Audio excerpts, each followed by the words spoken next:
We just hit a year and we're doing fantastic. Upwards of 100, 180 to 200,000. I think that's very, very possible. I just want to have a good time while making money and be able to pay my bills, right? That's happening.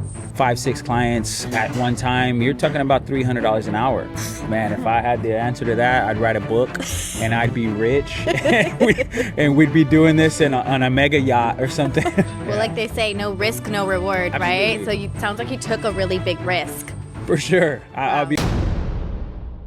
All right, guys, today we have someone here really special, Mark Barron. He has created his own gym business from starting off with nothing except a vision and creating a facility and a place that a lot of people come to get trained by him and his team. Not only did he build a gym business, but he has built a community, a brand, and somewhere where people really trust. So today we're going to discover a little bit more about Mark, his origin, where he got started, some challenges that he faced while building his gym business, and diving deeper into what his breakthroughs were, and also create a step-by-step plan if you're also looking to create your own gym business or a business in general. So awesome. Thank you so much for being here, Mark. Of course. Thank you for having me. I'm excited. This is fun. I've never done anything like this, so let's do it. Awesome. Well, so you have this awesome gym facility, but it wasn't always like this, right? How did you even get started? Like, what were you doing before you had your gym? That's kind of that question could probably go on for hours, so I'll keep it like short and sweet. I've always been into fitness. I've always, been an athlete my whole life, and I've always just loved working out. It started basically with buddies in the gym, like, hey bro, let's go work out, and like, asking for tips and stuff like that. And I never really thought about putting it together as a business until I was basically back against the wall.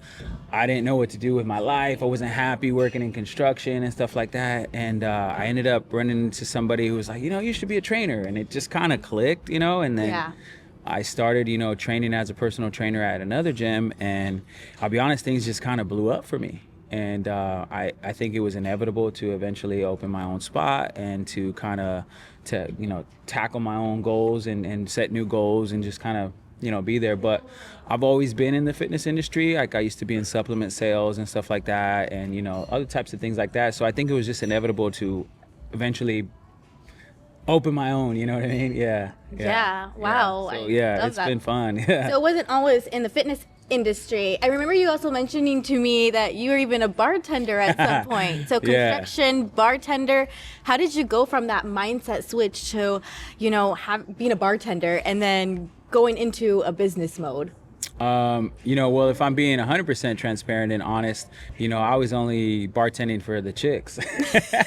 And, eventually, you meet the right person and and that would be my wife, you meet the right person and they, hopefully instill ambition in you. And I realized that I couldn't be a slutty bartender for the rest of my life. No offense to anybody who's a slutty bartender, but, I couldn't do that. I had to provide and I had to start a family, and I realized that I had to, set some new goals and stuff like that. So it was kind of one of those things that you never really know what you're capable of until you realize you have to go pursue something big. You know what I mean? So that's kind of how it worked out for me. So construction first, bartender second, kind of dangling in construction here and there. And then it got into the fitness industry, and I've been here ever since. Yeah, I heard too. Once you find like the right person, the right partner, actually it's able to level you up even more than on your own. Do you feel like that's what happened with you? 100%. I mean, I'm kind of like an old school man. Like, I want to take care of my wife and take care of my kids. And unfortunately, that's a tough task here in San Diego with, how it is and everything. But we're doing pretty good. I'm able to, be the provider and be the protector and the man, and I'm blessed to be able to have this gym and my other gym so that it could take care of us financially while still giving me a lot of time to be a good dad, be a good husband, to be a good role model for my children, and still have personal friendly time, with my friends and family and vacation and stuff like that. So life of an entrepreneur, right? So it sounds like it really changed your life, like how you have been able to have your family, you said, go on vacations and build that lifestyle. Absolutely. I mean, I think I think obviously for me, I think hard work is definitely something that you Yes. should aspire to be into, with at all times. But at the same time, I think it's like you said, having something that you love, because I don't feel like I work. You know what I mean? Like, I mean, you train with me, we're here, and Yes. and we have a good time. It's like we're working out, we're sweating, we're doing our thing, but we're engaging in conversation on the side and talking about our cheat meal from the day before, and it's fun. So it never really feels like work for me. Yeah. Yeah, and being somebody who does train here with your gym, I can wholeheartedly say it really does feel like a community. Like, it's not you. just a gym. Yeah. It does feel like everybody kind of feels like a family in a sense. Perfect. Where we look forward to working out together and just kind of vibing off each other. Yeah. It feels very It's a good time. relaxed setting. Yeah. Now, so you have Body by Baron, but you also have Spin Factory. What are how are these two different components to you? How did you come up with the Spin Factory? So to start with the Body by Baron, well, actually the name of the gym is the Fit Factory, right? Yes. And it started obviously with my own personal brand as I was at other gyms and stuff like that. And one of my clients actually made me, I swear, I wish I could find this shirt, but she actually made me a Body by Baron shirt. So she came up with it, shout out to Vero, but she came up with it. And I was just like, okay, cool. At that time, I didn't really brand myself with that. But it is obviously my last name, and it is catchy, and it looks cool on shirts and stuff like that. But when it was time to open a place, I knew I needed a facility name, because we do have other trainers here who are running their independent contractor businesses out of here. So I didn't want them to have to, one, wear my name, or I think it's also weird to wear another guy's, name. Right. Unless it's like a football jersey. But, so I came up with the Fit Factory. And I wanted it to be something, if you notice, like on the logo, it's F1T. So some people call it, what the F1T? It's still Fit Factory, but obviously, we strive and aspire to be number one. You know what I mean? And I think that in anything that you do, if you're not, trying to be the best, whether you accomplish it or not, you're kind of sleeping on yourself. You know what I mean? So I opened the Fit Factory, and we've been in business almost 6 years here.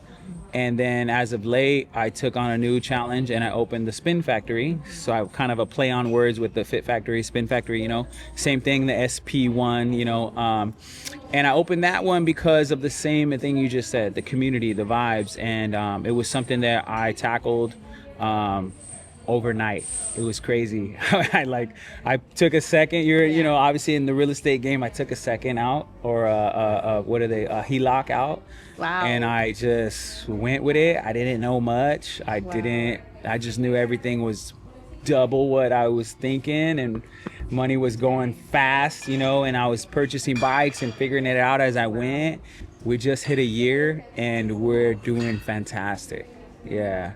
And that same type of thing that we have here, the community vibes, is exactly what we have over there. So it's just, I guess I don't want to say my dreams are coming true, because I've never really dreamed of like being financially set, like rich. I just want to have a good time while making money and be able to pay my bills, right? That's happening. And it's fun while I'm doing it. You know what I mean? Yeah, it's fun. Well, Yeah. like they say, no risk, no reward, right? Absolutely. So sounds like you took a really big risk. For sure. I'll Wow. be honest with you, there was a point in time that I was like, what am I doing? Like, did I make a mistake? And that was like month 3. I honestly had, to talk to my wife, and I was like, did I bite off more than I can chew on this one, And obviously going back to what we said, having like somebody who grounds you, and she's like, no, just give it time. And it was almost like a month after that, I was like, oh my God, thank you. Everything worked out. And it just continues to grow each and every month, so it's been good. Yeah, congratulations Yeah, thank on you so that. much. Thank you you. mentioned that you had a pivot when you felt like your back was against the wall. When was that moment, and what exactly happened to make you say, okay, I'm going to go all in? That's tough, because I think as an entrepreneur, especially in this type of business with, you're basically depending on other people, right? So you're depending on clients to come in, no matter what situation is going on in the world, whether it's, the economy's good, the economy's bad, gas is high, eggs are high. You're expecting people to invest in themselves through you, right? Right. And you're a luxury, right? I tell people this all the time, like, you have a tight month, the first person you end up cutting is probably your trainer. You know what I mean? Because you can get a $29.99 membership at Crunch and get it done on your own. So you're a luxury business. You know what I mean? So with that being said, I think I've had multiple of those back against the wall situations over the last 13, 14 years in this business. And I'll be honest with you, once you have one, you learn how to manage the second better. You learn how to manage the third better. And after a while, I feel like I work my best with my back against the wall. There's been situations that I've had to just figure it out. And I always put that on my head, like I'll figure it out. And I don't have it figured out until maybe the day of or the day after. But it always works out, you know what I mean? And I think I put that pressure on myself so many times that it doesn't feel like pressure anymore. It just feels like a regular day, you know? Yeah, right. I feel like that is a quality with successful people that really can make or break a person, because most people will get scared. They'll go back to what feels comfortable. But I feel like pressure really can create diamonds. For sure, yeah. Some people thrive under pressure. I gotta admit, I think I do. I think I do. And at the time when the Fit Factory was doing so good and everything, like me pulling out a HELOC and running a brand new business that I knew nothing about was definitely a brisk. You know what I mean? And I told my wife this. I was like, I need some pressure on me right now. I need to work. This is how I work my best. So we did it, and things are going good so far. So we're happy. We're excited. Yeah. So with a lot of people that want to start their own gym business, where does the most income really actually come from? It's tough to give you a direct answer about that because there's so many different types of gym businesses. Now, we're a privately owned, private small gym. With that being said, similar to like a barbershop or a salon, yes, I own the gym, but every trainer that's in here works for themselves. They're independent contractors. So similar to like a shop, a booth rent. So they sublease under me. They rent space, and I keep that space. In my opinion, I think it's very affordable, very competitive, because I have been on the other side where I felt like I was taken advantage of. Like my rent was super, super high based on my performance, which I thought was kind of unfair. You know what I mean? Like almost kind of like if you're in sales and you're the top sales guy, well, now you have to pay the most in fees. Like I think that's unfair. So when I had this vision of opening my own place, I wanted to make sure that it was fair for everybody. And the fact of the matter is I don't want to make money off of my trainers personally. So the money comes from me personally, from me working this business.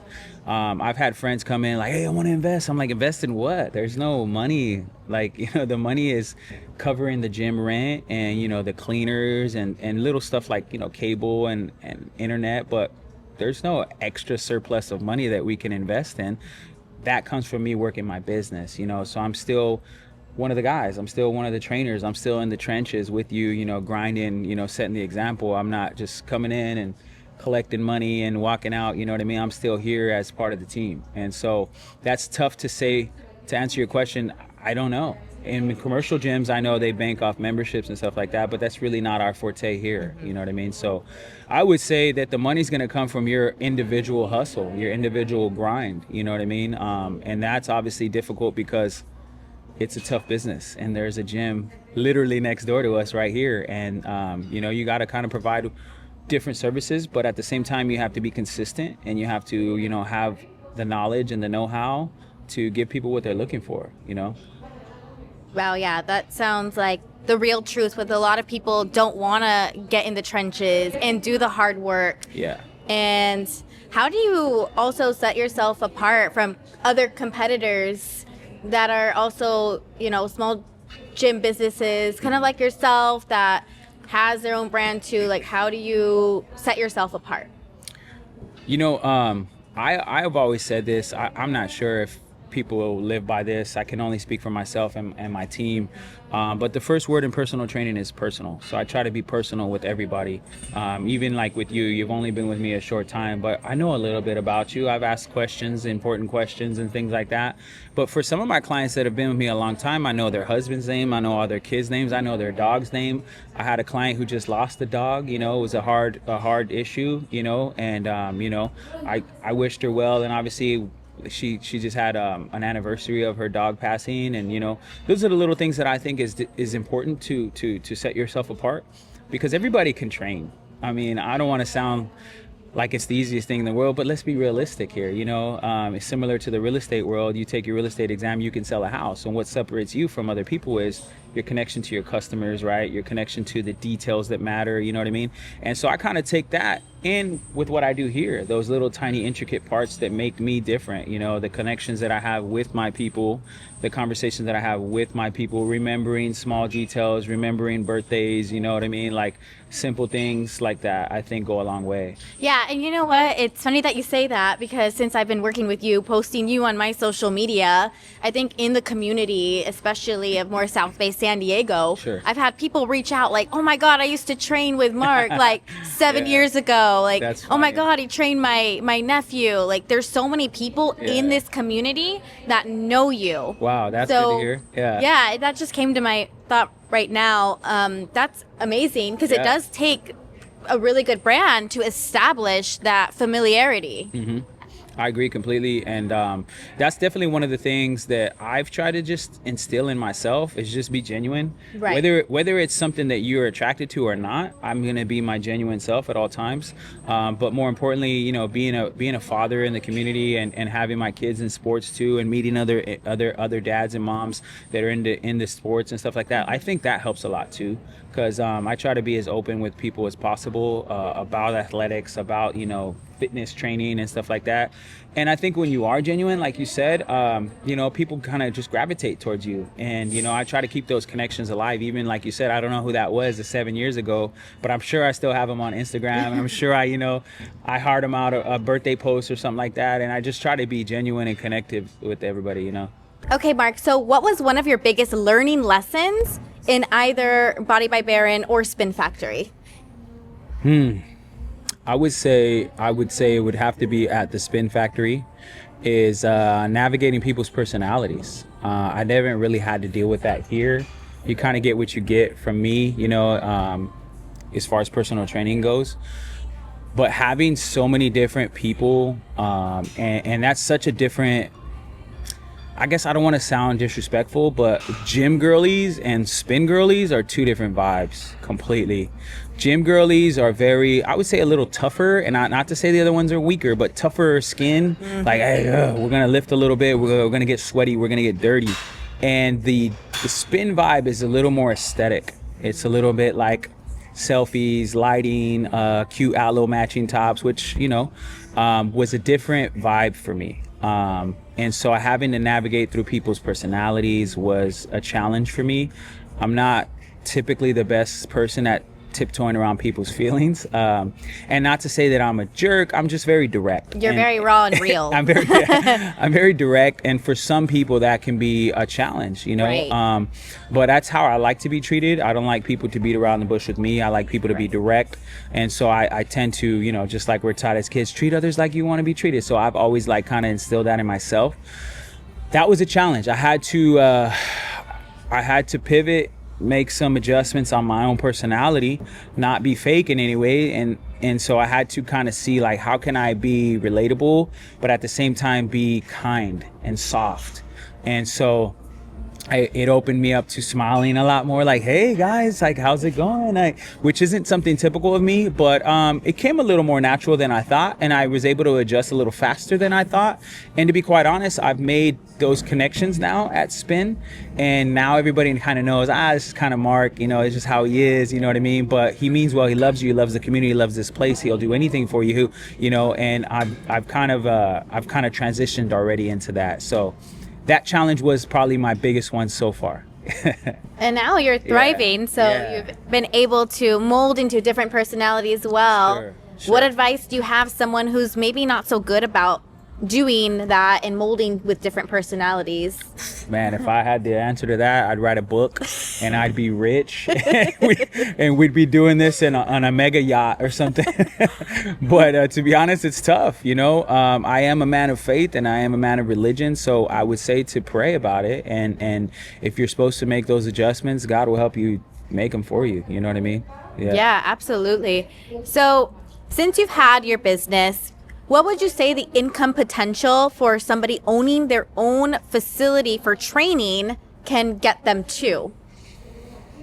That's a tough one because, like I said earlier, it depends on the actual motto of the business. If this was a commercial gym, who knows? I don't run a commercial gym, but I'm sure there's good money in it. Now, if you were a trainer or an owner and you were charging your trainers X amount of dollars and making money, I'm sure you could probably pull a couple G's off of that.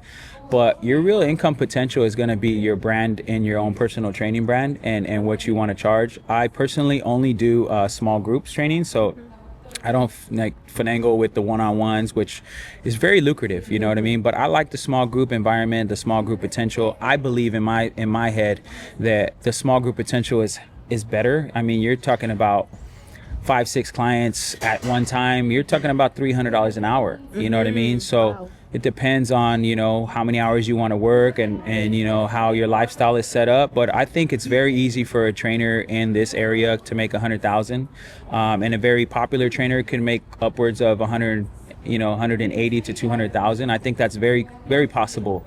And there's probably people who are just, you know, killing it. They're probably closer to like $250,000. I wouldn't doubt it. You know what I mean? There's good income potential, granted that you're busy, you know, and you have the right prices and you know what you're doing, you know. And you have to keep marketing yourself and your Absolutely. business too, Yeah. right? Yeah, I see you Reinvesting always. back in, yeah. I also see you filming like your clients, getting more content for your business. Sure. That's a whole nother side of it. It is, and as you know, it's almost like another little job. And so I do my best to, you know, make my videos and tag my people and hope that they reshare and make the good angles and stuff like that.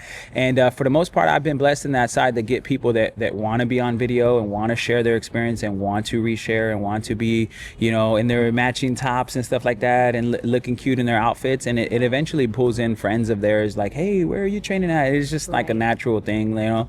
Everybody's kind of like, there's an old expression, monkey see, monkey do, you know, and it's actually true. You see somebody working out hardcore and you see their cute little tops and they're in an aesthetic place and it's like, hey, where are you going? Like, could I go? Like, you know, it's kind of one of those things. So Yeah, fear of missing out. They want sure. to be included. Yeah, the little FOMO, yeah. Yes.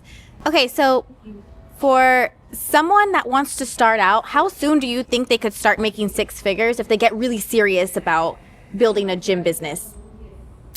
That's a tough one too, and again, that's going to go based on, you know, the clientele. You know, if you're a popular person, and you could probably bring in anywhere from 20 to 30 clients right away, probably pretty quick. You know what I mean? I always say though, like when you're first starting out, don't bank on your friends. I remember when I first started out, I was pretty popular, being a, you know, former bartender and stuff like that. And I was like, oh, I'm gonna get this person and that person, this one. I've been in the game 15 years now, and there's people that are closest to me and I've never trained them ever. You know what I mean? People that came in my wedding and they've never set foot in one of my facilities. And so it's kind of one of those things. Your biggest supporter is usually a stranger. You know what I mean? So I think once you make an impact on other people and they see, you know, your qualities and they gravitate towards you, it ends up kind of like flowing like a, you know, like a pyramid, so to speak. Right. And it just opens the waters and people are just like, oh, wow, you know what I mean? But I think if somebody put their foot in the ground, and granted they were educated properly, and I'd say in about a year, they would be anywhere from like 15 to 25 clients, consistent 25 clients. And depending on what they charge, that could be close to 100 grand, you know? That could be like 5-6K a month, you know, which is it's 8,800 for 100. So it's getting there, you know? So like a year? I'd say maybe if they knew what they were doing and they were in a good spot and they marketed well. And like I said, they had a good following. I think a year you could get it done. I don't want people like, I've been at it 2 years and I'm not. It's tough to say, you know. It's kind of like, I can only compare it to the real estate world. You can have your license, you can have the aesthetics, you can have the look, you can have the videos, and if people don't want to buy, you know, Yes. it's not much you can do. Yeah, I was just gonna say, it kind of reminded me of me with real estate, because when I started, none of my first clients were family or friends. They didn't trust me because I wasn't selling houses. So Yeah. strangers and Yeah. open houses, meeting people. But once you build that credibility, Sure. then you start attracting more of the Yeah. people that are in your circle. Yeah, I mean, when I first started, with money has changed so much in the last 5-10 years. Right. $100,000 isn't what it used to be. You know what I mean? But that's why I kind of say a year. But 5 years ago, I would have said, nah. 8 years ago, I would have said 2 to 3 years. You know what I mean? But $100,000 was a lot more powerful 5 years ago. You know what I mean? And especially here in California, what's the minimum now? Like to buy a house, like you have to pull in like 150K. You know what I mean? So Yeah. it's kind of one of those things. But I think somebody could be successful. I think somebody could be comfortable in San Diego, have a nice car, take vacations, go to dinners. I think inside of a year. Yeah. That sounds very promising. Now, what advice would you give to somebody who maybe wants to start doing this? How much money do they need to start investing in the equipment? What will they need to start doing right now to start building their own business? So me personally, what I would suggest is I would come into a privately owned gym like mine, like others around the area, and I would start building. And I would start saving. And what I mean by that is I would build my clientele, because your clients will go with you. Like if you were a trainer here with me, I don't own your clients. We're happy to have them. But if you left to another gym, I fully expect every single client to go with you. You know what I mean? With that being said, if they start building their clientele, they start building their name, building their brand, all the while saving money. I think they would probably need, and it would depend on where you're at. Since we're in East Lake, commercial property is kind of expensive. Like, Right. We're anywhere from $3 to $5 a square foot. So your leases are looking at anywhere from 4,000 to 6,000, 8,000 on bigger spaces. Equipment's not cheap. Wow. Yeah. I would say you need a minimum of $100,000 for a gym about this size. $100,000, and to be quite honest, that's just the bare minimum. Basics. People forget about like flooring, like this turf alone, and then I wanted it black because I'm bougie, but that was extra, and things like that. And it also depends on your equipment. We're filming here with this beautiful cameras and good equipment. You're either gonna buy it once or you're gonna buy it again next year. So I wanted to invest in my product, and I bought good stuff, and it's lasted so far. The test of time, the good quality stuff. So. Same thing with spin. I bought the best bikes, and they were expensive, but they're gonna last the test of time. You know what I mean? So I would say for a gym, anywhere from 2 to 3,000 square feet, $100,000 I think is a good starting point. Okay. But the investment is real. It's kind of like at home. You buy your home, you're gonna make your money off of it really quick, especially after a few months of not paying rent. You're gonna start paying yourself back, paying those dividends back. And with the gym equipment, if you get good stuff, like it's making you money every month. You know what I mean? So Right. Especially if you attract the right clients, you start building your brand, Sure. getting well known. yes, yeah. But yeah. it is definitely there's a lot of risky feelings there. 100%. You have to have faith, it sounds like, right? I think for sure faith, and also just believing in yourself, the craft of yourself, and you believing in your product, which is why I like to go back to what we started with. Like I think anybody starting off should come into a gym like this and see if it's for them. You know what I mean? Because like we talked about earlier, there's parts of this business and any entrepreneurial business like that your back's against the wall, and some people do panic. Some people fight or flight, right? Sink or swim.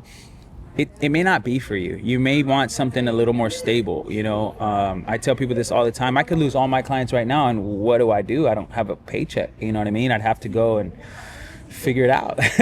But not everybody can handle that instability.